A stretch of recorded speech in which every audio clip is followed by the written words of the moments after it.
Banyak yang baik. Di setiap pemerintahan ada baiknya. Ya, tidak ada pemerintahan tuh semuanya jelek, semuanya Ya. nggak baik.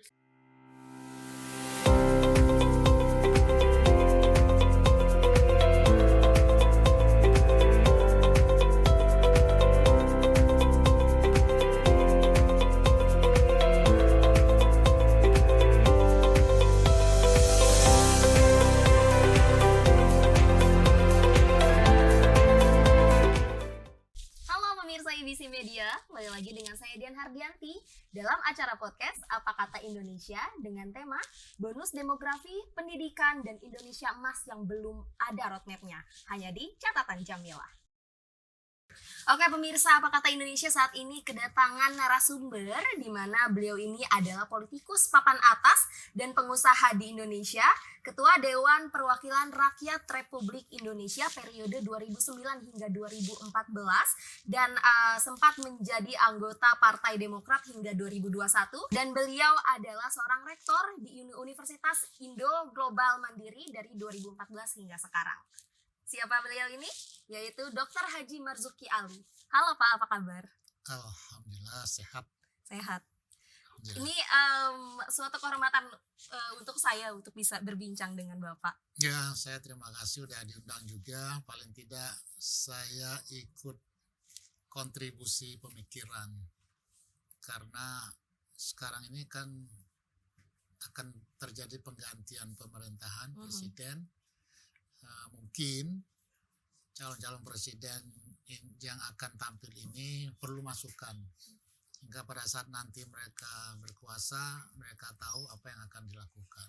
Oke. Paling tidak kita ikut kontribusi. Paling tidak ini di podcast ini ada pencerahan dari seorang ketua DPR RI 2009 hingga 2014 ini.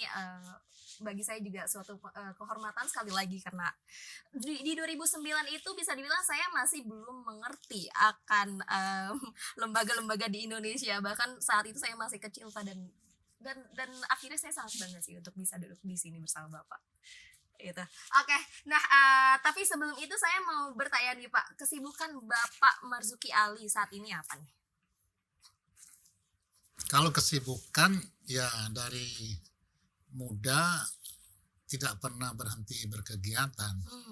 Jadi kita dimanapun tidak perlu kita khawatir apakah sebagai pejabat, sebagai orang biasa atau memegang posisi tertentu. Kita prinsipnya selalu berinovasi, berkontribusi baik untuk kepentingan keluarga, masyarakat kita, untuk negara kita. Jadi artinya kita tidak usah merasa kalau kita tidak menjabat itu sesuatu hal yang memberatkan, tidak, atau memalukan, atau kita merasa minder, nggak perlu. Karena posisi itu hanya sementara, toh pada akhirnya seorang menjabat akan turun juga. Jadi bagaimana kita mensiasati hidup ini, selalu beraktivitas, berinovasi, memberikan kontribusi kepada masyarakat kita. Jadi saya banyak berkegiatan sosial dalam dunia pendidikan, dan saya juga ya tentu ya mencari sumber dana untuk mampu berkegiatan sosial dan juga untuk berkontribusi dalam dunia pendidikan. Jadi melaksanakan kegiatan usaha itu bagian daripada kewajiban kita sebagai umat. Kita mencari rezeki lalu kita salurkan kepada yang membutuhkan dalam bidang sosial dan pendidikan. Nah hebatnya salah satunya adalah Bapak menjadi rektor di Universitas Indo Global Mandiri, betul ya Pak ya? Ya, saya sebenarnya founding ya, ada founder daripada Yayasan Indo Global Mandiri, di mana kami itu sudah mengelola pendidikan itu mulai dari taman kanak-kanak, sekolah dasar, sekolah menengah pertama, sekolah menengah atas, perguruan tinggi, baik itu yang berstatus universitas maupun ada sekolah tinggi dalam bidang syariah. Dan juga saya punya pondok pesantren juga.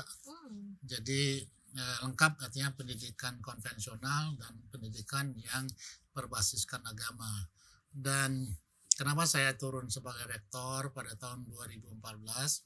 Karena melihat perjalanan perguruan tinggi ini agak tersendat waktu saya tinggalkan di dunia politik.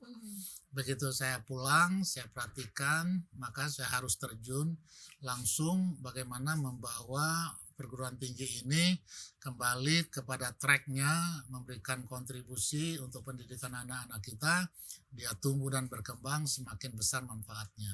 Oke. Jadi sejak itu saya memegang jabatan sebagai rektor, tetapi mayoritas saya sudah delegasikan kepada wakil-wakil rektor. Jadi saya harus menyiapkan pengganti saya nanti apabila suatu waktu saya menganggap perguruan tinggi ini sudah mampu dikelola oleh wakil-wakil rektor yang ada. Oke. Nah, berarti ini bentuknya seperti yayasan ya, Pak? Iya, yayasan. Jadi setiap lembaga pendidikan ya yang menyelenggarakan pendidikan itu harus berbentuk badan yang tidak komersil. Dia harus nirlaba. Jadi apakah perkumpulan, apakah yayasan itu diserahkan kepada masing-masing. Seperti misalnya Muhammadiyah itu perkumpulan. Kalau saya ini bentuknya yayasan. Jadi itu hanya keputusan kita untuk menentukan apa bentuk daripada kegiatan sosial kita itu. Oke. Tadi Bapak sendiri bilang fokus sekarang ke kegiatan sosial seperti itu, dan ini punya yayasan di bidang pendidikan ini sudah lama atau seperti apa nih, Pak? Saya dirikan itu tahun 98.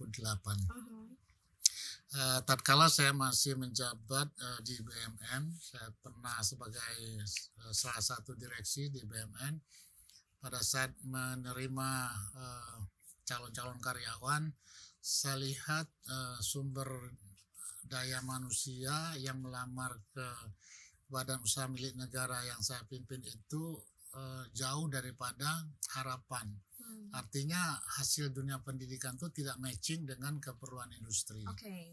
Nah, oleh karenanya pada saat itu saya memutuskan saya akan membuat sekolah di mana sekolah ini nanti matching dengan kepentingan dunia usaha.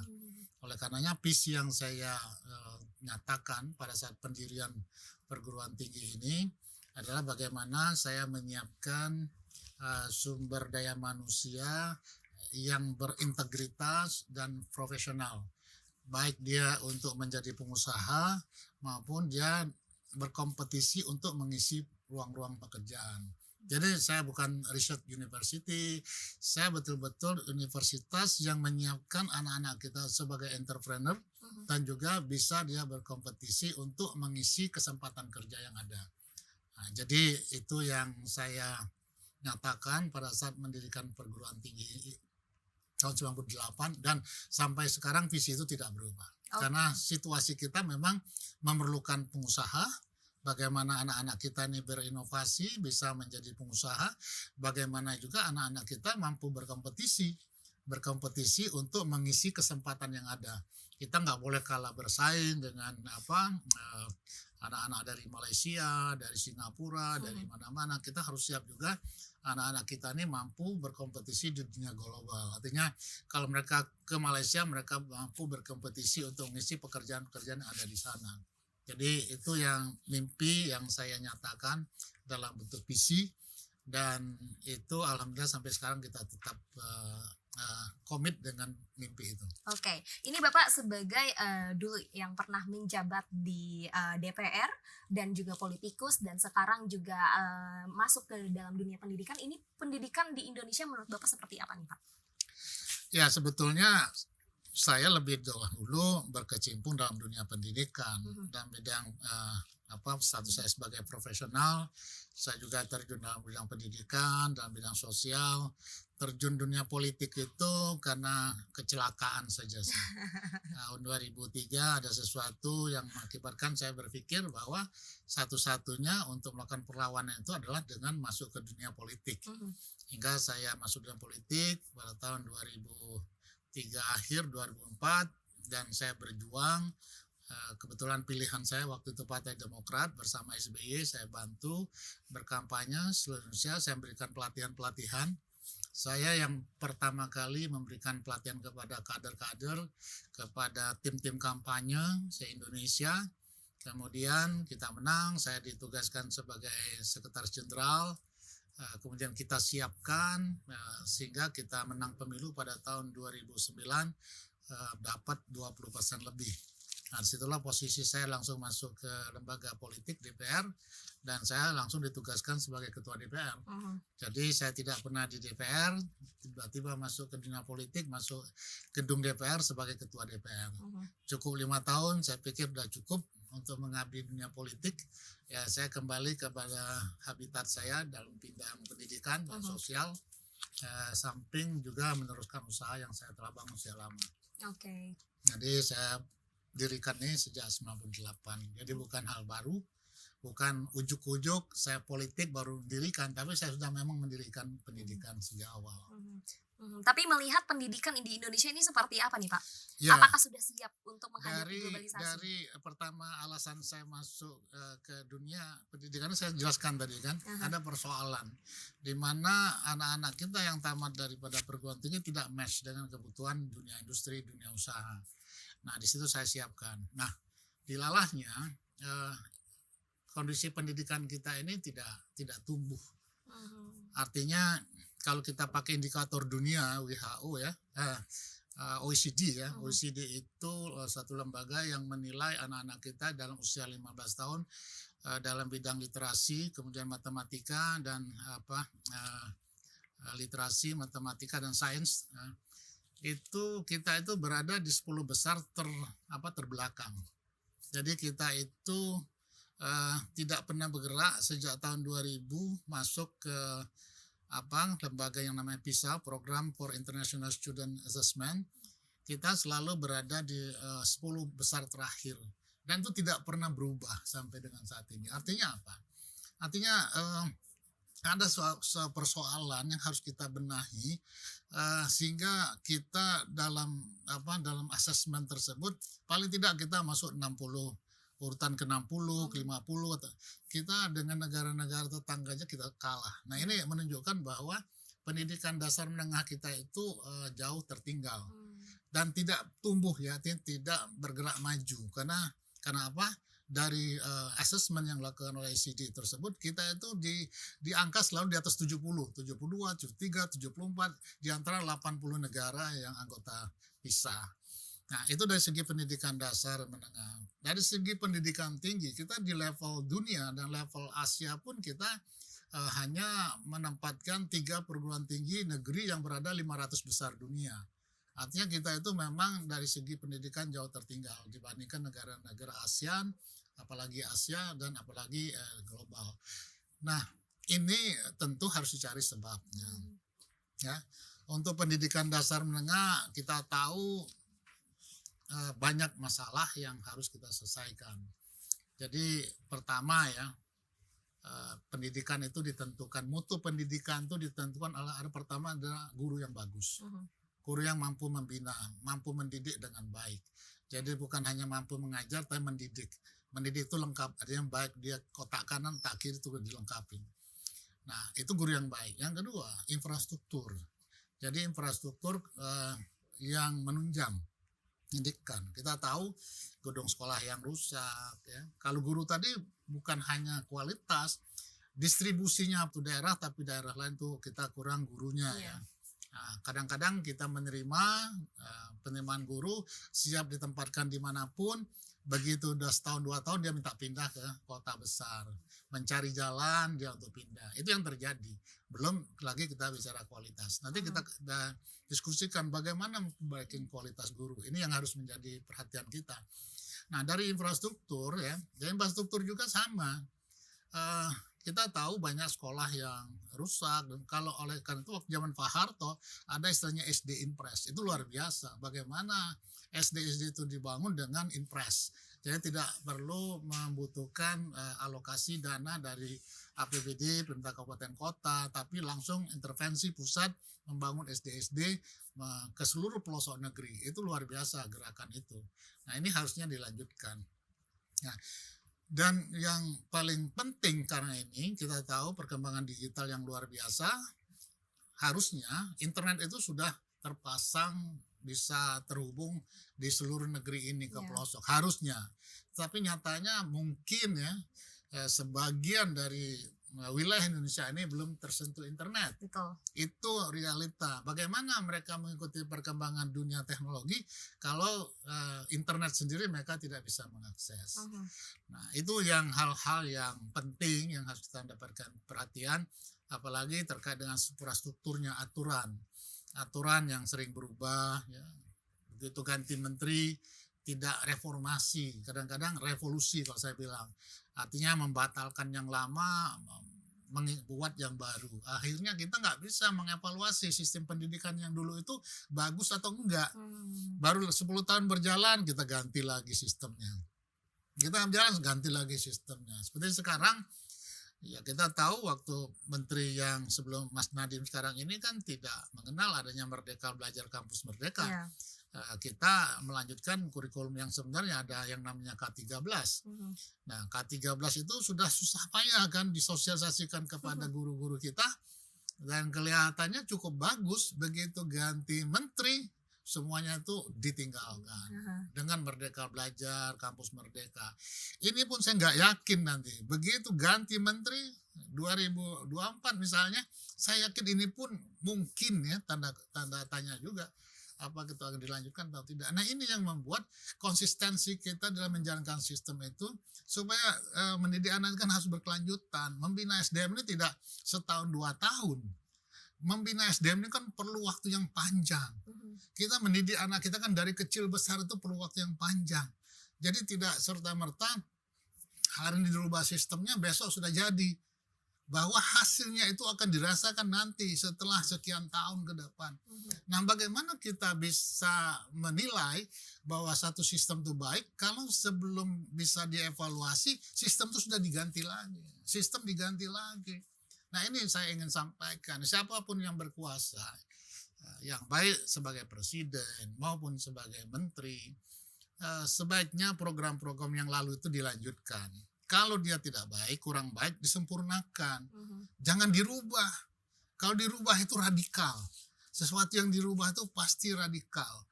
Kalau yang lama itu pasti dirubah. Kalau dirubah kan artinya dia tidak akan melanjutkan yang sudah baik. Istilah itu saja membuat kita menjadi miris ya kalau lihat mendengar kata-kata perubahan itu. Kenapa? Harusnya setiap pemimpin itu harus melanjutkan apa yang telah dihasilkan oleh pemimpin sebelumnya. Kenapa? Tidak ada yang sempurna.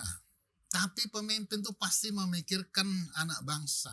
Tidak mungkin pemimpin itu akan merusak kepentingan anak bangsa. Hanya mungkin tidak sempurna. Artinya apa? Program yang lalu itu dilanjutkan. Ketidaksempurnaan yang juga kelemahan manusia itu diperbaiki. Itulah namanya suksesi. Penggantian kepemimpinan itu dilanjutkan dengan perubahan-perubahan, tapi tidak berubah yang dengan tanda kutip tidak melanjutkan. Nah, ini yang saya lihat pola-pola pola pikir pejabat kita, seolah-olah kita yang terbaik, orang lain tidak baik semua. Kalau saya jadi presiden, yang lalu tidak baik semua, program saya yang paling baik. Itu yang merusak negeri kita ini. Makanya saya sarankan ya, siapapun nanti jadi menteri pendidikan, MBKM ini misalnya tidak sempurna, jangan langsung dibatalkan sama sekali, dirubah sesuatu yang baru. Kita, guru-guru kita tuh kaget-kagetan loh. Saya baru saja menyelesaikan pendalaman, pemberian materi kepada guru-guru kami untuk memahami K13. Tiba-tiba tuh dirubah sama sekali, dirubah dengan Merdeka Belajar Kampus Merdeka. Jadi hal-hal yang seperti ini menghabiskan waktu, menghabiskan anggaran, tapi hasilnya kita nggak bisa harapkan apa-apa. Nah, ini yang harusnya ya jadi pemikiran para elit pemimpin negeri ini. Jangan artinya arogan lah, seolah pemimpin yang sekarang salah semua, bahwa saya yang paling baik. Setiap terjadi begitu selalu saya yang terbaik, yang ada ini salah semua. Itu nggak baik sekali. Tapi saya penasaran ini saat Bapak menjabat, Bapak saat menjadi elit kekuasaan, dan Bapak mengerti akan bagaimana dinamika pendidikan di Indonesia seperti apa yang Bapak lakukan saat itu? Ya, waktu periode saya itu, ya alhamdulillah ya, periode Pak SBY waktu itu kita sudah banyak menerbitkan undang-undang yang menurut saya sih sampai sekarang masih banyak manfaatnya. Dan masih berjalan, Pak. Ya, pertama itu undang-undang tentang guru dan dosen. Mhm. Guru dan dosen ini dikeluarkan itu merubah mindset pandangan orang terhadap guru. Dulu kan profesi guru itu profesi yang tidak merupakan pilihan. Begitu dirubah undang-undangnya menjadi undang-undang guru dan dosen, di mana undang-undang itu menyatakan guru dan dosen itu bukan karyawan, bukan pekerja, tapi profesi. Nah, sebagai profesi dia diberikan tunjangan profesi. Jadi penghasilan guru itu sudah lebih baik. Nah, dilalahnya karena penghargaan yang demikian besar tanggung jawab, semua orang mau menjadi guru. Lembaga pendidikan guru yang harusnya menyiapkan guru itu dengan baik, yang menampung semuanya. Kita tahu namanya fakultas keguruan, itu mahasiswa sampai 30.000, 20.000. Gimana mendidik mereka menjadi guru yang baik kalau jumlah yang mendaftar dan mereka berniat menjadi guru dididik dengan cara asal-asalan. Nah, itu itu dampak daripada perubahan undang-undang yang tidak disiapkan. Tidak disiapkan bagaimana dengan perubahan status guru, lalu terjadi ledakan minat orang untuk menjadi guru, bagaimana anak-anak kita yang jadi guru difasilitasi dengan pendidikan yang baik. Nah, sehingga hasilnya pun kalau tadi disiapkan dengan baik, kita harapkan terjadi perubahan sumber daya manusia yang ingin berstatus sebagai guru. Tapi dengan ledakan begitu, maka kita tahu kompetensi guru kita tidak memenuhi standar minimal. Hasil uji kompetensi guru yang dilaksanakan pada tahun 2020-an menunjukkan 85% itu tidak mencapai standar minimal. Jadi bagaimana anak-anak kita mau dididik dengan baik kalau gurunya sendiri tidak mencapai standar minimal? Belum lagi ya masalah sumber daya anak-anak kita ini. Kita tahu stunting sekarang. Stunting tuh di atas 21%. Gimana anak-anak kita punya IQ bagus kalau stuntingnya di atas 20%? Hasil penelitian juga IQ kita rata-rata di bawah 80. Ini kan menyedihkan sekali. Nah, bagaimana kita mau bersaing kalau sumber daya merupakan input dalam dunia pendidikan ini adalah input yang tidak memenuhi syarat. IQ yang rendah, anak-anak stunting. Nah, ini yang harus menjadi perhatian ya pemerintah yang akan datang untuk memperhatikan input anak-anak kita yang bukan calon-calon pemimpin bangsa ini. Stunting harus diselesaikan. Bagaimana meningkatkan gizi anak-anak kita sehingga kecerdasan anak-anak tumbuh dan berkembang. Sehingga begitu mereka mengikuti dunia pendidikan, kita akan menghasilkan anak-anak yang lebih siap untuk mendapatkan ilmu dan lebih siap untuk menghadapi tantangan, sehingga ke depan ini mereka lebih bisa kita harapkan untuk menjadi calon-calon pengganti kita. Nah, ini yang persiapan yang harus dipikirkan. Jadi banyak sekali ya PR bagi calon pemimpin yang akan memimpin negeri ini. Ya, siapapun nanti saya harapkan mereka peduli dengan dunia pendidikan. Kenapa? Kita bisa berubah nasib karena pendidikan. Betul. Orang bisa jadi pintar karena pendidikan. Orang bisa maju karena pendidikan.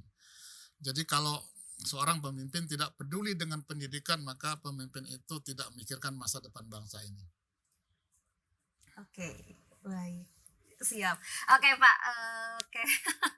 Saya sendiri sedikit speechless ini dengan kata-kata terakhir dari Pak Marzuki Ali. Karena memang betul sekali sekarang kemarin pun stunting di Indonesia bisa dibilang hampir jadi angka yang besar seperti itu. IQ tadi kita bicarakan dan juga minat baca bahkan bahasa Inggris di Indonesia. Literasinya rendah, ya, matematikanya rendah, sainsnya rendah. Itulah yang digambarkan dengan ranking PISA itu. PISA itu dilaksanakan oleh lembaga dunia OECD, mengukur anak-anak di usia 15 tahun. 15 tahun diukur, dites, ya mewakili sekolah-sekolah di Indonesia ini, dan hasilnya begitu. Kita berada di 10 besar terakhir, tidak pernah bergerak. Nah, itu yang fakta yang kita lihat. PR untuk para pemimpin selanjutnya. Baik, Pak. Tapi ini sebelum kita ngomongin topik-topik selanjutnya, saya lupa nih, nggak mempersilahkan nanti. narasumber untuk minum. Enak kelihatannya. Oke, baik Pak, ini kalau misalnya kita ngomongin tadi tentang bagaimana anak-anak di Indonesia dalam menghadapi pendidikan, sistem pendidikan yang bisa dibilang carut marut, sistemnya yang kadang berubah-berubah seperti itu dari para pemimpinnya. Ini kita juga punya yang namanya bonus demografi seperti itu ya Pak ya. Ya, Generasi milenial 60% saat ini di mana mereka harusnya bisa menghadapi keproduktivitasan bekerja di Indonesia. Tapi ini bagaimana melihatnya, Pak? ya, bonus demografi itu anak-anak usia muda itu yang anak-anak usia produktif itu mayoritas. Artinya kesempatan Indonesia itu untuk meningkatkan pertumbuhan ekonominya. Artinya harusnya kalau sekarang pertumbuhan ekonomi di angka 5, harusnya dengan ada bonus demografi dia bisa lompat. Itu kesempatan. Tetapi sekali lagi, kalau anak-anak muda yang kita harapkan produktif ini tidak disiapkan dengan baik, maka bukannya bonus demografi itu menjadi positif, tapi bisa jadi ancaman. Itu harus diperhatikan. Oke. Kita terus terang sering tidak siap untuk menghadapi hal-hal demikian.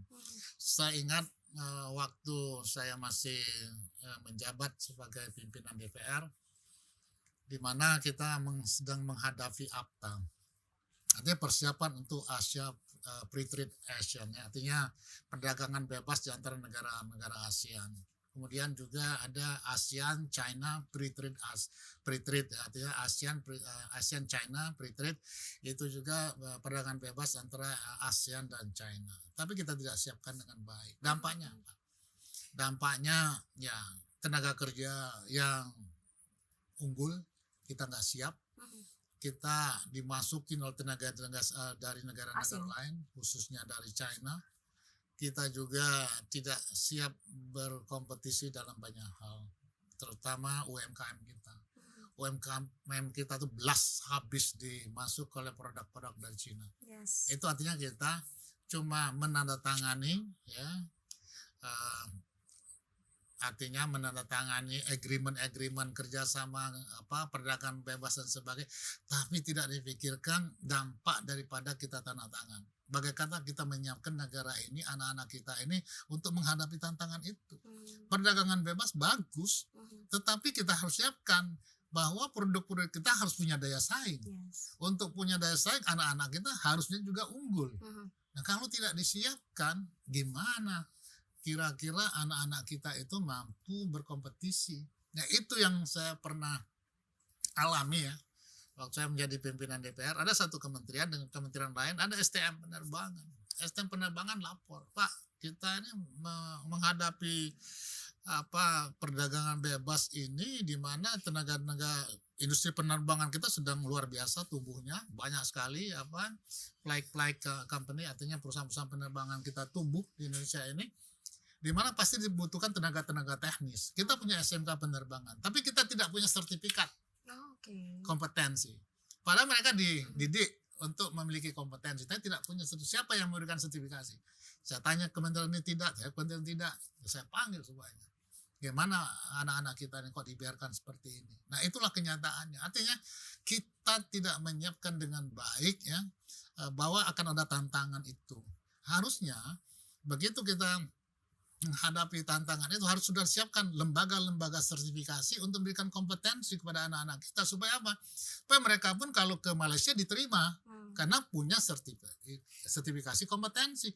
Tapi kalau tidak memegang apa-apa, cuma mengandalkan ijazah, tidak diterima. Nah, itu yang saya lihat kita tidak siapkan baik. Ini sama bonus demografi Indonesia Emas 2045.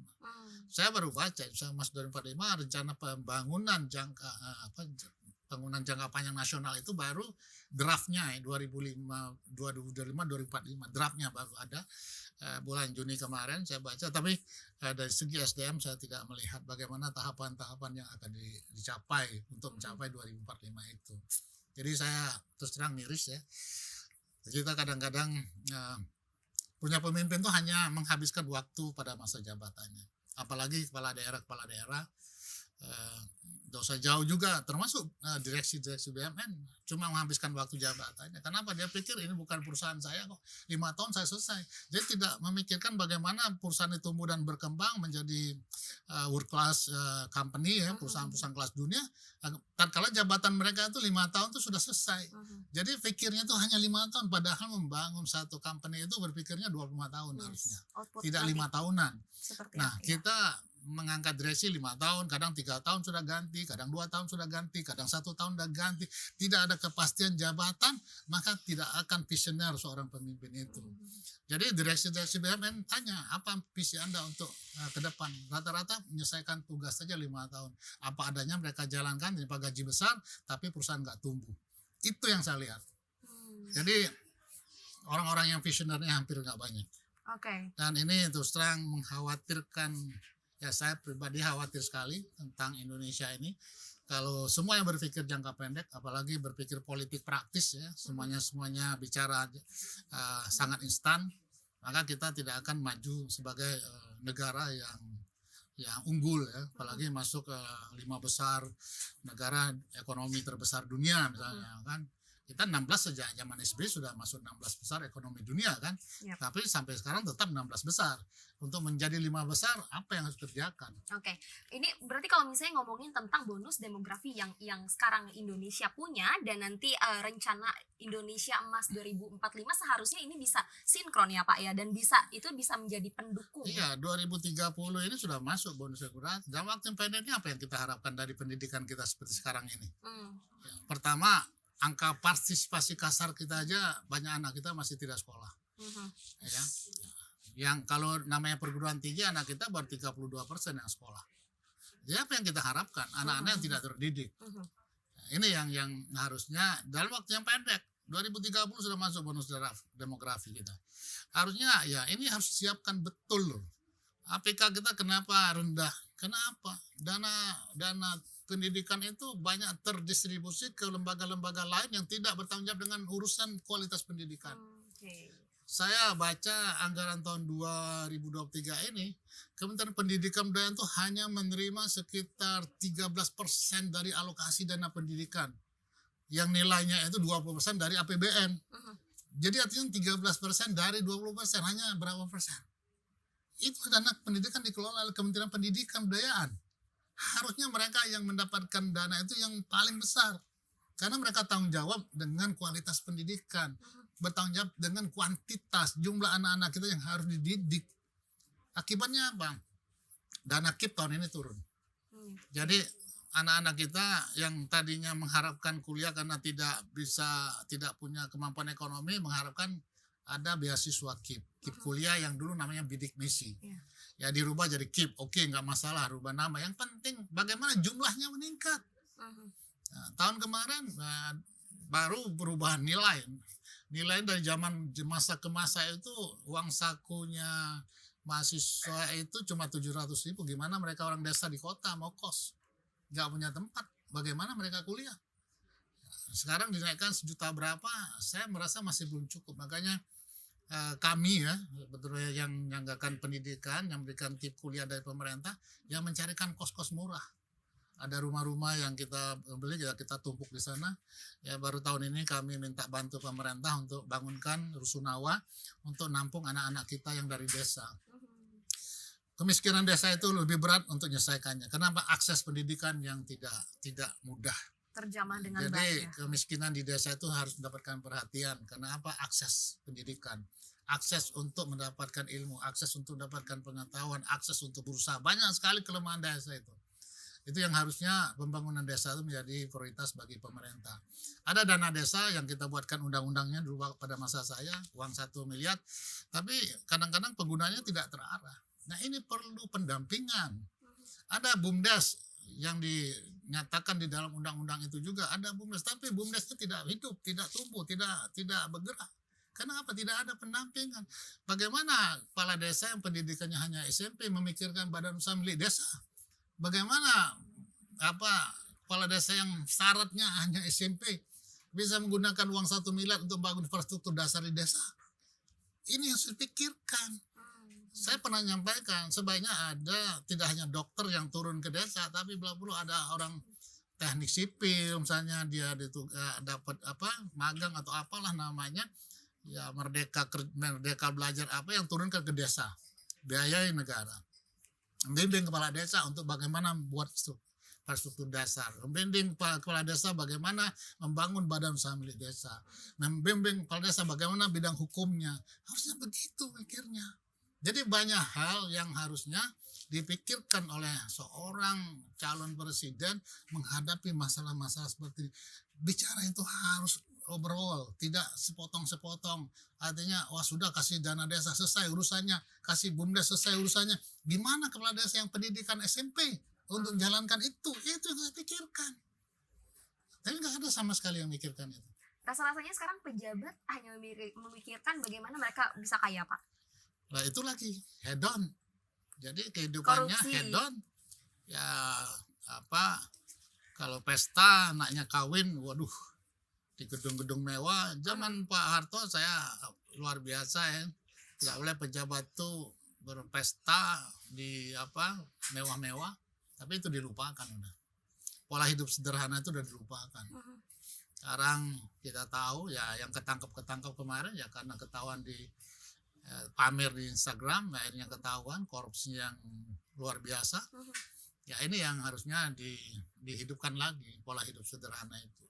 Ya dicontohkan dari pemimpin ya pola hidup sederhana supaya bangsa ini ada empatinya kepada orang-orang yang masih belum menghadapkan keadilan gitu. Tapi dilupakan itu yang hal yang baik zaman Pak Harto soalnya hilang semua, nggak ada sama sekali. Banyak yang baik di setiap pemerintahan ada baiknya. Ya tidak ada pemerintahan tuh semuanya jelek, semuanya nggak baik. Nah, itu zaman Pak Harto SDM Press baik, ya zaman Gubernur DKI ada yang bagus, jalan-jalan gang-gang Husni Tamrin itu hal yang baik, yang seperti itu harusnya dilanjutkan. Jadi jangan berpikir merubah, ada mindset kita merubah soalnya ini jelek semua, ganti semua, ini merusak negara.